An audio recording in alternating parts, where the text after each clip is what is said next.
He was born to a famous and accomplished family. He had a larger-than-life, very famous dad, Tom Harmon. But Mark Harmon was far from pampered. He trained his off. He was very dedicated. He wanted everything to be right. He worked his way from starting quarterback to star surgeon. Let's just say his bedside manner was exemplary. But Harmon wanted to be more than a pretty face. He knew that was just genes. That wasn't something he had to work at. I need to challenge myself. I need to stretch, and I need to do things differently. He took on dark and challenging roles. Wasn't what any of us expected. He terrified the crap out of me. Only to have his shot at movie stardom misfire. It sort of branded Mark as maybe this guy who couldn't actually carry a film. But Harmon wouldn't quit until he came back to score the biggest series in primetime. I like to keep them guessing. Showbiz survivor, persevering performer, and risk-taking actor, Mark Harmon.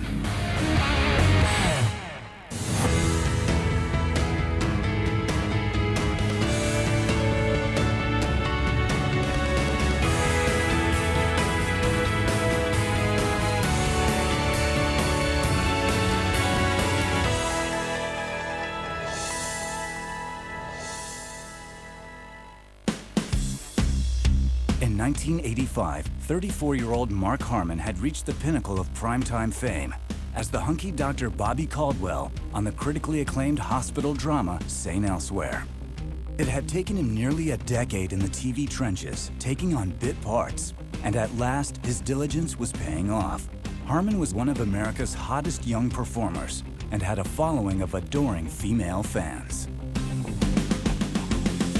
Mark Harmon was a female magnet. The ladies loved Mark. Mark Harmon, very, very pretty young man, plays the plastic surgeon on St. Elsewhere, and the women of America fall so madly in love with him. Mark was a star on the rise with a steady paycheck, but being another pretty face on primetime was not his goal. He wanted to push himself as an actor. After 2 years on St. Elsewhere, he voiced his desires to the show's writers and producers. He was very much wanting to have a little more meat to his character and wanted more depth. We said, okay, well, let's come up with a really, hopefully, original and interesting way to write your character. Because of Mark's range as an actor, we decided, oh, there's a darkness there that we can explore. The writers returned to Mark with a radical idea, one that would push him into uncharted and controversial territory. They wanted Harmon to play one of the first TV characters to contract AIDS. We didn't know as much about AIDS, and there was a lot of prejudice about the idea of AIDS and a lot of fear. People were afraid of mosquitoes landing on people with AIDS and landing on them. If a person with AIDS coughed, they would go and see their doctor and were worried that they would get it. So there was a lot of fear back then. If Harmon accepted, he'd be written off the series, lose his steady paycheck, and potentially damage his public image. I mean, that seems like, holy crap, you know, if I do this, what's it gonna mean for my next job? What is this gonna say about me? What is this gonna do in terms of my fans? Are they going to think that I am my character? For Mark, the choice was obvious. We came up with the AIDS story, and he totally embraced it immediately. I was shocked that suddenly his character was going to contract AIDS. Wow. To some, it was career suicide, giving his most popular character yet a death sentence. But Mark wanted to expand his boundaries as an actor, no matter what the consequences. He's not satisfied with making money. You know, that wasn't a motivator for him. I mean, usually when people get on a show, they're like, oh, hopefully it lasts 7 seasons and I become a multimillionaire. But that obviously was of no concern of his. It was more about the work. You know, I have always thought that being an actor means that you're supposed to kind of hang it out there and take some chances, you know, and I don't see any other way to learn other than doing that. Mark's inner drive was set in motion at an early age. Thomas Mark Harmon was born in Los Angeles on September 2nd, 1951, to football great Tom Harmon and actress Elyse Knox. He was the only son of famous parents and a family that included 2 older sisters, Kris and Kelly. He had a larger-than-life, very famous dad, Tom Harmon. Tom Harmon was a Heisman Trophy winner. When you talked about the top 2 or 3 or 4 running backs in the history of college football, Tom Harmon was at the top of the chain.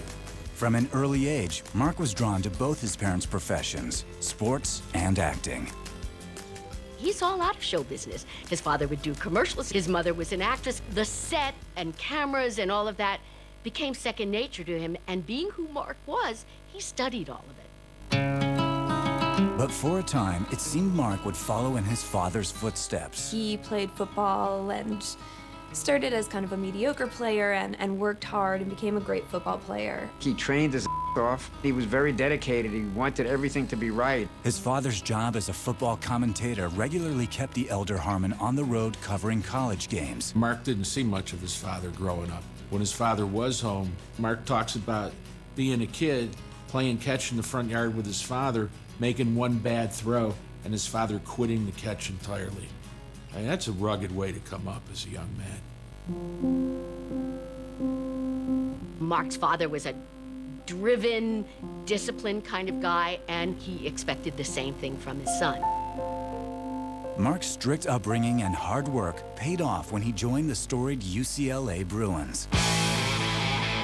By his junior year, he'd worked his way up to starting quarterback. But to his father, then working as an announcer for UCLA football, Mark still had a lot to prove. Tom obviously went out of his way to be totally neutral. In fact, if Mark got mentioned at all, it was exceptional. He downplayed it all the time. Mark's debut as starting quarterback for UCLA came in the opening game of the 1972 season. The opponent was the formidable Nebraska Cornhuskers, then on a 32-game winning streak. We were one of the worst teams in the last 5 decades. Nebraska, we're ranked #1 in the country. We weren't ranked in the top 100. It was pretty intense. Mark did not seem nervous at all. As the senior Harmon analyzed his every move from the Coliseum press box, Mark scored a touchdown to give UCLA the early lead. The first image I have of Mark is, in a UCLA uniform. And after the touchdowns, he would go like that. By the fourth quarter, the score was tied. As the clock ticked down, UCLA took possession of the ball. We're tied 17-17 with less than 30 seconds. Mark completes a 25-yard pass play to one of our receivers down to the 20-yard line with just seconds left on the clock. The fans are going crazy. We kick the field goal and we win, and the entire stadium is just going absolutely crazy. It was very exciting and one of the greatest upsets in UCLA history. Mark engineered the win. He was more responsible than anybody for UCLA having this momentous victory. After the game, Mark received congratulations from fans and media, but there was no word from his father. At last, the young quarterback made his way off the field. Tom Harmon came into the locker room and finally told his son. He played a great game and he was proud of him. Mark promptly burst into tears. His dad was saying to him in that little act, you know what? You were the top of the chain here. I'm proud of it. Tom Harmon pushed Mark Harmon. But if you can kind of keep it together, as Mark was able to do, there's a payoff later on in life. In the case of Mark, his dad had instilled that desire to be the best and to be perfect. While Mark continued to excel at football, he made inroads into his mother's profession as well. Between team workouts and academics, Mark found time to take private acting classes. And in his junior year, he even landed his first on-screen credit. Mark got his big break in acting by another familial connection. His sister Kris married the pop star and TV star Ricky Nelson, whose dad was, of course, Ozzie Nelson of Ozzie and Harriet fame. And Ozzie had a new show called Ozzie's Girls and cast Mark in his first role, a walk-on role. It would be a pivotal moment, even if the role was hardly high profile. Ozzie Nelson cast Mark as a guy in a gorilla suit. I remember Mark saying that Ozzy had told him, whatever part it is, you take it. He played a gorilla, and he loved it. He just knew right then and there he wanted to act. Mark had gotten his first taste of the TV soundstage, and he was hooked. When he graduated cum laude in 1974, Harmon was invited to the New England Patriots training camp, but his heart was no longer in the game. His sights were now set on acting. Football stopped being fun for me. It was time to put away things like that and go on toward a career and something that I wanted to do. Mark approached acting with the same intensity he'd brought to the gridiron. Throughout the 1970s, he hit the audition trail, and his hard work began to pay off. He started doing guest appearances. I saw he did little things like Laverne and Shirley. Hi, I'm Victor. I'm here about your ad for the Jeep. For 6 years, Mark took on every role he could get. Good luck on that kick. I miss. Who's gonna believe me? Professor, I was wondering if... Those 1 and 2 and 3 line parts that seem to be thankless roles, but you know, they're all essential to being comfortable and ready when you get the part that has, you know, 23 lines and more. His drive has always been about doing the best in the work that he is doing at that moment. No matter how big or small the role is, you always do your best. And you do the job. You get it done. By the early 1980s, Mark was ready to take the next step, and he was about to make a bold gamble on an underperforming series that would transform his career.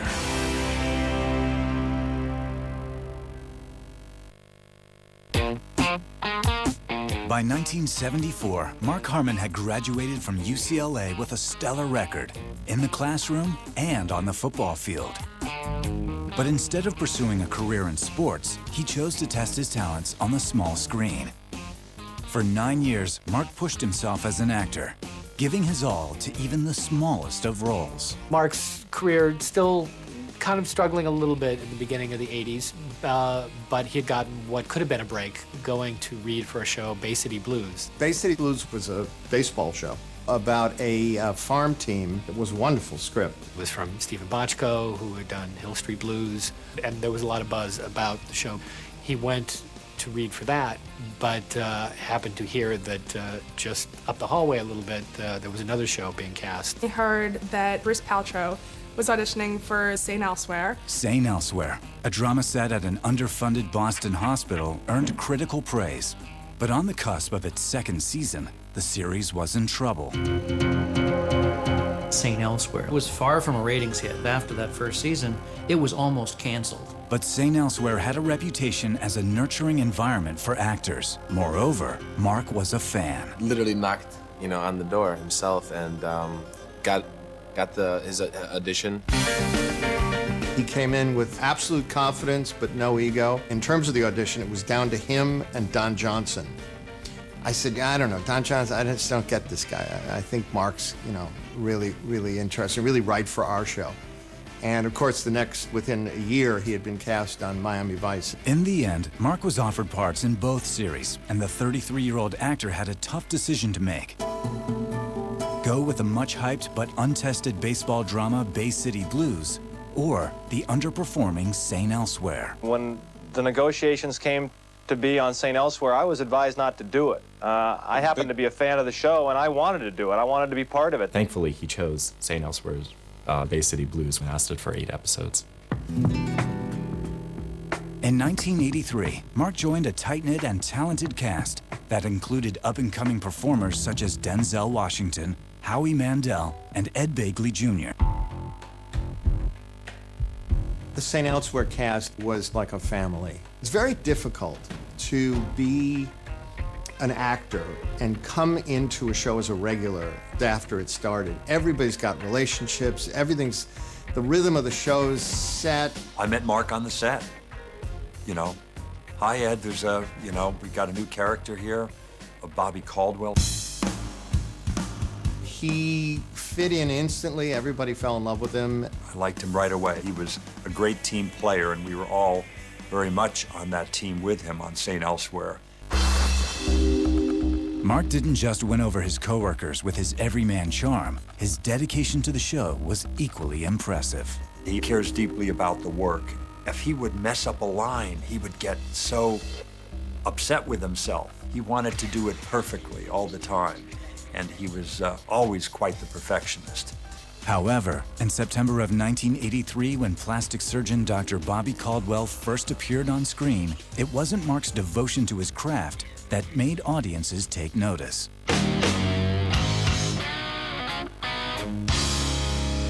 Dr. Bobby Caldwell, he was one of the original McDreamies. He looked great in civilian clothes, and he looked even better in his scrubs. He didn't need to do much to show his skill and to attract the audience. Let's just say his bedside manner was exemplary. Let me see those. Why, those are great hands for a plastic surgeon. God. My best friend from residency used that line to propose to his wife. I do. It was clear right away from the moment he came on that he attracted a lot of female viewers. Women were camping out outside his house. He gets a big kick out of telling the story that women would come up and say, "How do I look?" and show their breasts. Mark, was huge at that time. He was on every magazine cover, television, the chorus commercials. It's a lot of hard work, dedication, but it's worth it. Coors is the one. Mark was paid a reported $1 million to be the face of Coors Beer. He had wealth and fame, but Harmon wanted to evolve as an actor. After 2 years at St. Elsewhere, Mark decided it was time for pretty boy Bobby Caldwell to grow into a more complex character. And the writers agreed. When the series returned in the fall of 1985, loyal viewers scarcely recognized the new Dr. Caldwell. The idea was that he had this relationship and it broke up and it was ended badly, and then that led him to just being a sexual predator. The disfiguring of St. Elsewhere's handsome MD took a painfully literal turn when Caldwell was slashed by an angry lover. They take his looks away from him with a slashing incident. That's one of the most amazing TV moments of the 80s, just so unexpected.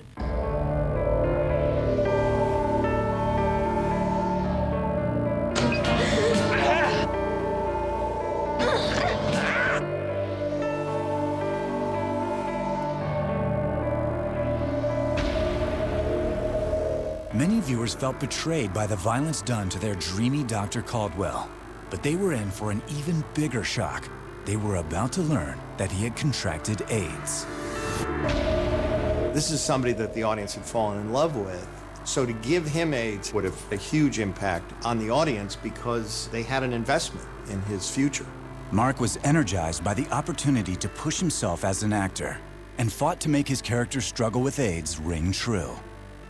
We worked very hard on the AIDS episode to have it be factually correct so that people could talk about it. We wanted people to go, man, I didn't know about that disease. Mark and the producers had worked hard to make Dr. Bobby Caldwell's struggle with AIDS plausible. But were fans ready to see their favorite surgeon suffer?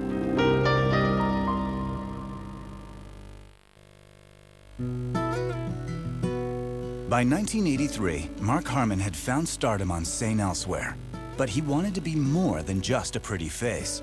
The show's writers obliged with a daring new storyline that ran the risk of alienating Harmon's fans.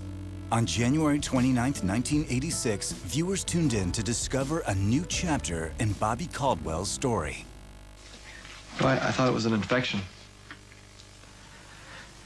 Kaposi sarcoma? I've got AIDS. Some were outraged. What was horrifying is once we did it, we got bags of mail.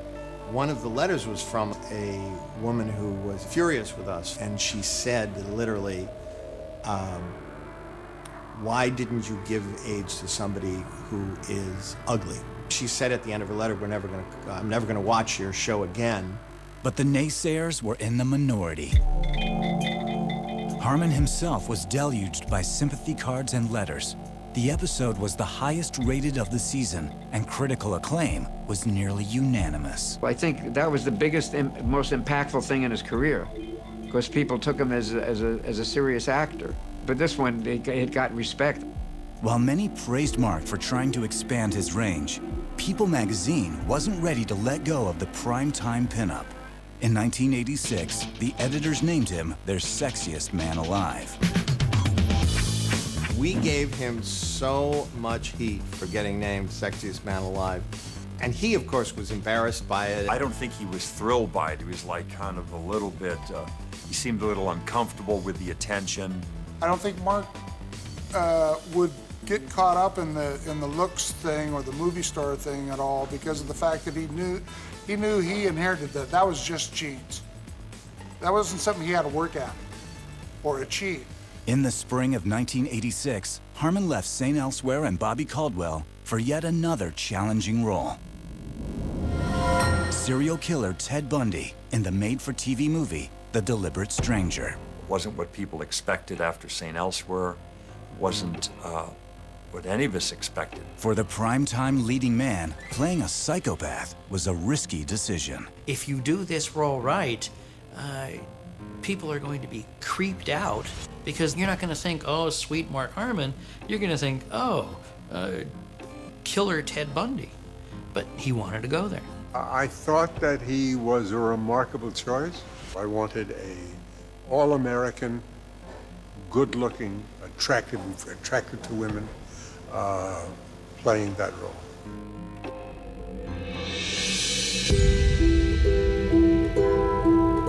Charming but psychotic, Ted Bundy embarked on a multi-state spree of rapes and killings and is believed to have murdered upwards of 35 women.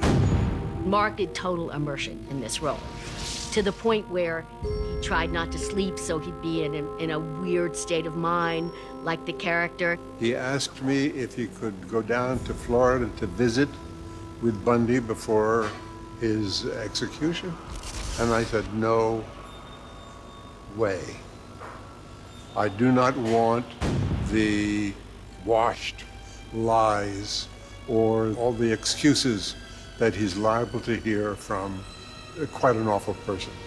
I think maybe it was the first time he really inhabited a character and couldn't just throw him off and go home. There's the dark side of all of us. Whether we let that out or not remains to be seen. When the TV movie aired in May of 1986, it changed the way America saw the sexiest man alive. It's hard for me to think of Ted Bundy without thinking of Mark Harmon. In the sense of, in my head, I don't see Ted Bundy, I see Mark Harmon. He terrified the crap out of me, I'll tell you that.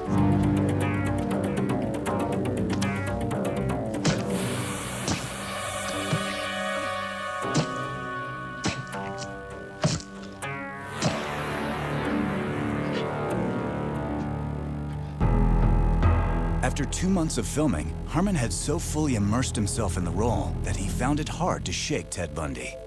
It would take several weeks before Mark fully emerged from the darkness, but his dedication paid off. So convincing was his portrayal that it earned him a Golden Globe nomination for Best Actor. His career was on the upswing, and that same year, his private life would begin to heat up as well. Pam Dawber at the time, who was known for Mork and Mindy. Mark was at a dinner party. A mutual friend of theirs, Gina Hecht, who was an actress, introduced them.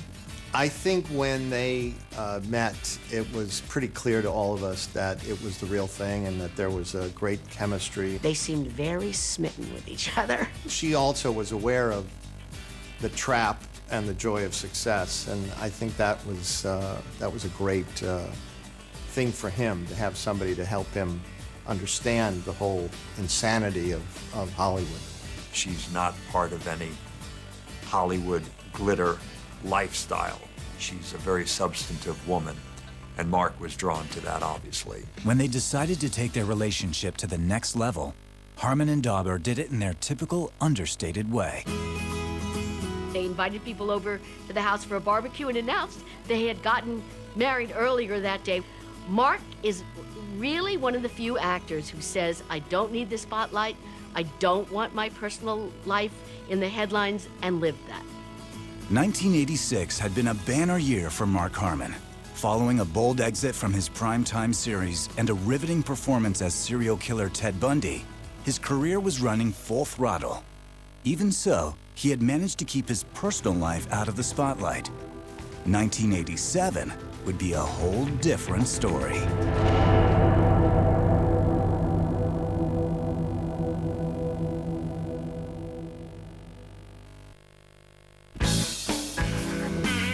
'86 had been a stellar year for Mark Harmon.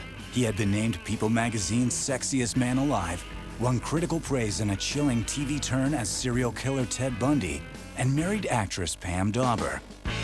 At age 36, the ambitious actor was eager to take on a new challenge. He got his chance when legendary writer and director Carl Reiner approached him to star in his new teen comedy, Summer School. Carl is a great comedy director.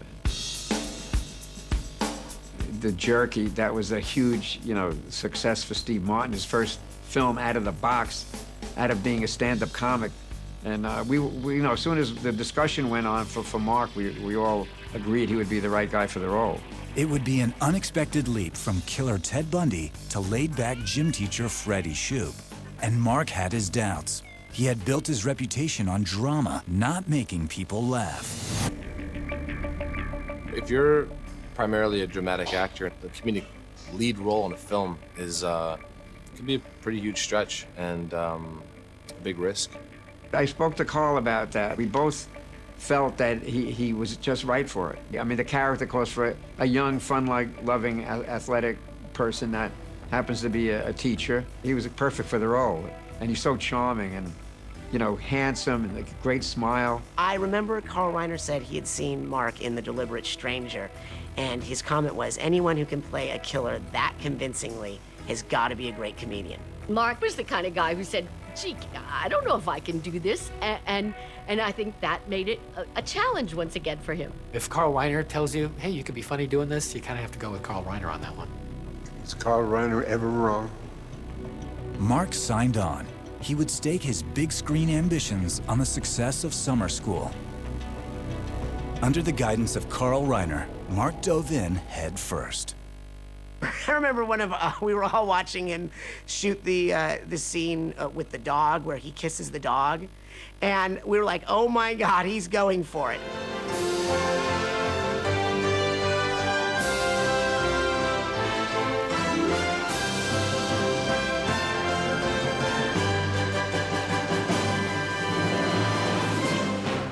And I remember thinking, how many women would like to be that dog right now? As positive an experience as it was for everyone on set, in August 1987, Summer School debuted to poor reviews and disappointing box office numbers. When Summer School opened, it made $35 million at the box office, which is okay, but not great. Summer School was panned by the critics. He'd made the leap, and the leap hadn't exactly succeeded. It sort of branded Mark as maybe this guy who was great as part of an ensemble on television, but couldn't actually carry a film. Mark followed Summer School with the crime thriller The Presidio. Even with high-profile co-star Sean Connery, the film bombed, earning just $20 million at the box office. And after 3 years as core spokesman, Harmon lost his lucrative advertising contract. The buzz surrounding Mark Harmon was dying fast. And his personal life was about to be turned upside down as well.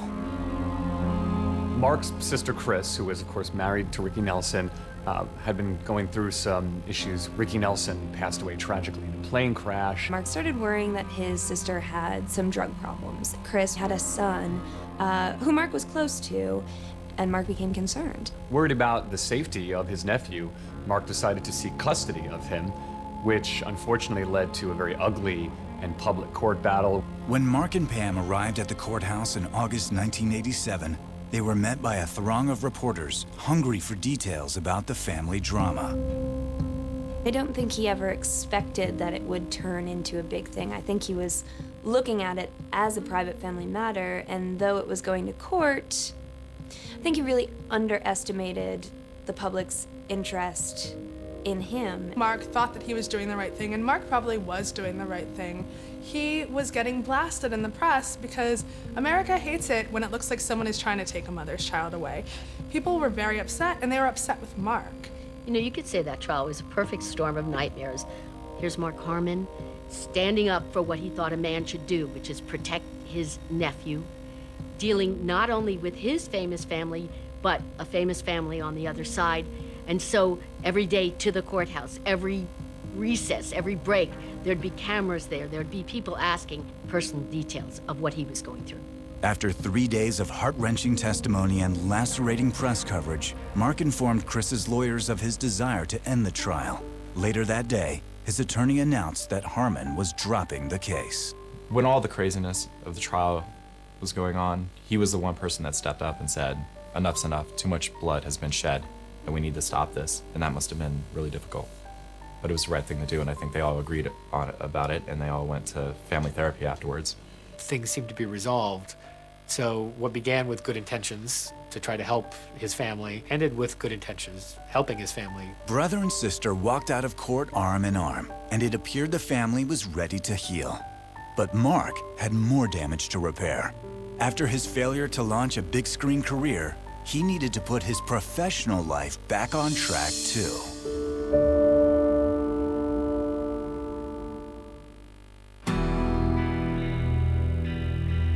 In the late 80s, Mark Harmon's skyrocketing career was sputtering. A handful of movie roles failed to propel him to big screen stardom. The press turned on him during a painful public feud with his sister. The one-time media darling had lost his luster. But for Mark, it was never about fame. Harmon was dedicated to delivering the best performance he could, and his new role was family man. In the spring of '88, Mark became a dad. His wife, Pam Dawber, had their first boy, Sean. 4 years later, another boy, Ty, was born. He has a great stability in his life, you know, with Pam and the family. I think he very much went to school on how he was raised, and it seems like Mark and his wife have perfected the art of being able to live fairly normal lives. Though they remained in Mark's hometown of Los Angeles, he shielded his family from the glare of Hollywood. Until one night in January 1996, when the spotlight fell upon the Harmon home. Mark was in his house, and he heard a crash, and he heard Pam yelling. And he runs out and sees a car flipped over. It turned out that a Jeep Cherokee had flipped over and burst into flames. There was a 16-year-old kid hanging upside down in his seatbelt. There's a young boy trapped in, or a teen trapped in the car, and he runs, gets his sledgehammer, bashes in the car, drags out the kid, and the car explodes. Seconds later. When I pulled him clear, I'd say from his thighs down, we're pretty much on fire. And I rolled him on the ground and got on top of him, pretty much put out the flames as much as I could. The victim was rushed to the hospital and survived. Mark had saved a boy's life, but in 1996, his career was also in need of rescue. Mark had helped develop a detective drama for ABC called Charlie Grace. Midway through filming the 6th episode, ABC tells him, don't bother. The abruptly canceled Charlie Grace was only the latest in a string of failures that included the poorly received movies Wyatt Earp and Magic in the Water. After a 3-year slump, Mark returned to familiar terrain, the TV hospital. In 1996, he joined the cast of Chicago Hope. But the deck was stacked against the series. When Mark Harmon joined Chicago Hope, not only were they losing the creator, David E. Kelly, but the star, Mandy Patinkin's also leaving the show. Chicago Hope, though it was a great show, it was very unfortunate timing in that ER had also come out around this time, and here was another hospital drama, and a really exciting one. And unfortunately, Chicago Hope paled a bit in comparison.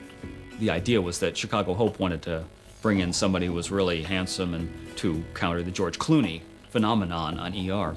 He's going up against NBC's ER, headlined by George Clooney. But one thing about Mark Harmon, loved a challenge. Mark brought his trademark work ethic and team spirit to the ensemble cast, helping Chicago Hope stay alive and earning critical praise for the next 4 years. But scheduling and cast shakeups, plus stiff competition from rival ER, proved too much for the series. In 2000, Chicago Hope was canceled. At the time Chicago Hope ended in 2000, Mark was almost 50 at that point, which is not the point at which you're considered most desirable to TV casting directors. So you wonder what he would do. Mark continued to do what he'd always done. He kept working. In 2002, he was cast as a bodyguard in the popular political drama The West Wing. It was a guest starring role, but Harmon threw himself into it as if it were a lead part. West Wing is the quintessential political drama. But beyond that, it's a show that remade a lot of people's careers. Martin Sheen, Rob Lowe, and then Mark Harmon. He played Agent Simon Donovan. He was a bodyguard. He obviously had to be extremely focused and very disciplined. And yet, by the 4th episode, he was actually quite humanized. This guy isn't small time, Miss Craig. You're being hunted. By the way, I can't guarantee anything except to say that if you're dead, chances are I am too. Is it a spoiler alert, however many years later, to say that his character dies at the end of his 4-episode arc? That's what happened, and it was felt. It was a nice little TV tragedy. Here was a guy an actor that in 4 episodes made you care about this guy so much that it really felt bad when he died. Need NYPD at a Korean grocery at 98th and Broadway. Sir, I hate to be a problem customer, but if I don't get a Milky Way bar pretty soon.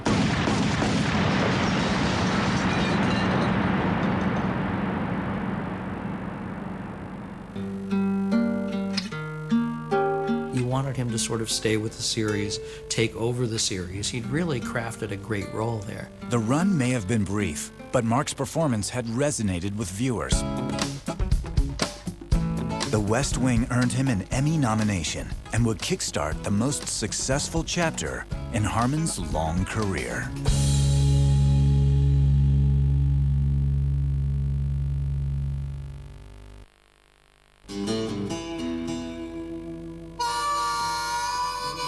Throughout the 1990s, Mark Harmon appeared in several series and films, but he failed to return to his 1980s prominence.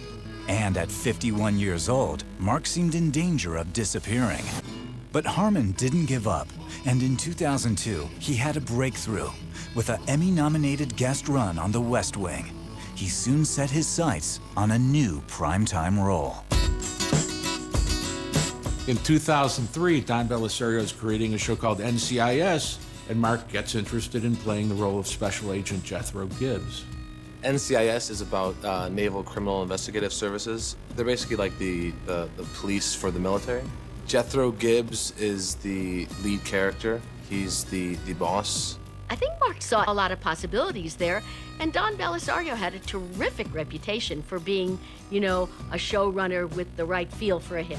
With series such as Magnum P.I. and JAG already under his belt, producer Don Belisario seemed poised to deliver yet another winner in NCIS.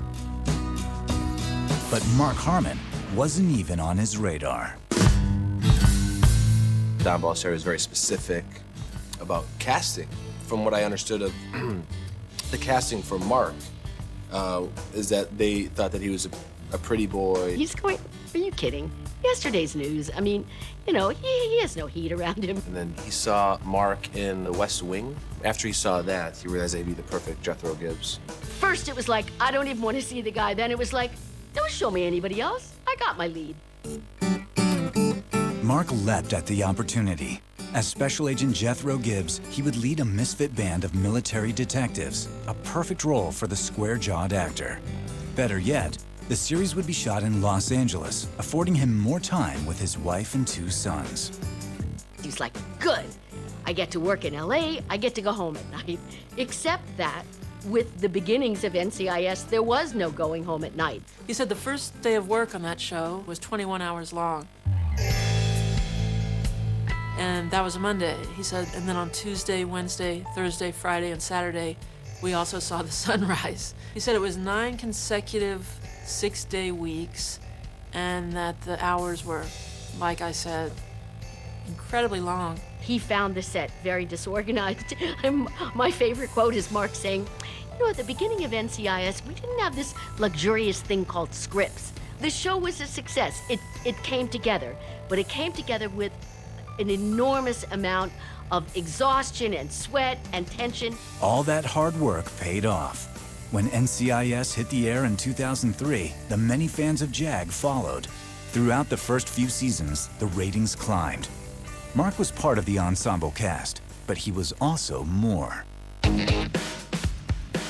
Every ensemble show still has a leading player. The point of the show gets directed through one character. And Mark certainly is that guy on NCIS. Mark brings a silent strength to the role of Jethro Gribbs, which is, I think, very true to a lot of Marines and military men. I'm going with you. You're not going anywhere. Sit. Sir. You still talking? Why are you still here? By its 4th season, NCIS had become a top 20 show. But behind the scenes, it was reportedly as disorganized as ever. As I understand it, Mark was pretty unhappy with the way the show was run. The toll on a crew and a cast can be really detrimental. I can absolutely see that he would want to make sure, looking around at the people that he cares about, if things are going south for them and it's too much, that he would absolutely say this isn't reasonable. Mark, in the end, it was like he was the head of the family. He wasn't just the star of the show or the star of this unit, but that he had to protect the life and health of all the people he worked with. Rumors swirled around Hollywood. Infighting between Harmon and Bellisario just might drive the star off the series. But it wasn't Mark who would be pushed out. In May of 2007, CBS announced that Don Bellisario was leaving the show. With Don gone, NCIS continued its ratings climb. By 2009, it was the single most popular drama on television. He's the quarterback, head of the team, not only as an actor, but as a crew member. And I think he very much sees himself as a team making a show happen. From viewing, what obviously has happened is that the show has reflected the sort of television that Mark Harmon most likes to make. Ensemble television where every actor, every character gets to shine a little bit. Mark absolutely sets that tone, takes the lead, comes over and meets the guest stars, makes a point of letting you know that they're there for you, you know, if you need anything. When I finally got to work with him as an actor, I got that sense of generosity that I've heard so much about. He did everything he could to give me more power and more strength. And that was such a generosity that I've never experienced from any actor, and especially a star. And that was truly amazing. After 5 decades in TV drama, Mark Harmon's quiet dedication and willingness to push himself as an actor have made for one of the most enduring careers in Hollywood. He always seems to be landing on his feet, and now he has the #1 show. As long as the writers can give him the material, if they don't let him down, then he can go on for as long as he wants to go on. I think that Mark's longevity is attributed to the fact that we've said over and over is his work ethic. He works hard at it. He works hard at his career. He's very clear about where he wants to go. He's a hero of mine. He's a guy who I've tried to emulate in my own way. He's a hero of mine. He always embraced roles that were outside of what was the perception of who he was. And I think that shows a great amount of courage for an actor. I like to keep them guessing.